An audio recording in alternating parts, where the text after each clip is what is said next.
हम civil line पे बैठे हैं जनाब, हमारे साथ जनाब डॉक्टर खुर्शीद जनाब होम्योपैथिक के डॉक्टर हैं। आए इनसे मिलते हैं और इनसे कुछ बातचीत करते हैं। तो जनाब अस्सलाम वालेकुम सर, क्या हाल है जनाब? ठीक हो?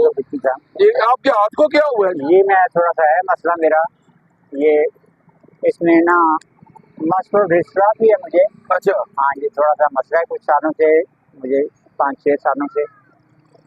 तो अभी जो है मैं आता हूँ साइड मशीन की तरफ से जनाब। नहीं ये आपको कब से हुआ ये मसला? ये तकरीबन 7 सालों से ज़्यादा मसला है। 7 साल से? जी। तो क्या कोई आपको टाइफाइड हुआ है, क्या हुआ? टाइफाइड के बाद उसके ये जो है ना साइड इफेक्ट हैं। सही है, अब मुझे इसके साथ ना मस्कुलर डिस्ट्रॉफी हो गई है। सही है, पट्टों का ये नुक्स है यानी, सही है। तो काफ़ी प्रॉब्लम। तो ये आपका इलाज नहीं हो सकता फिर? डॉक्टर इसे अननोन बीमारी कहते हैं कि इसका इलाज उनके पास अभी नहीं।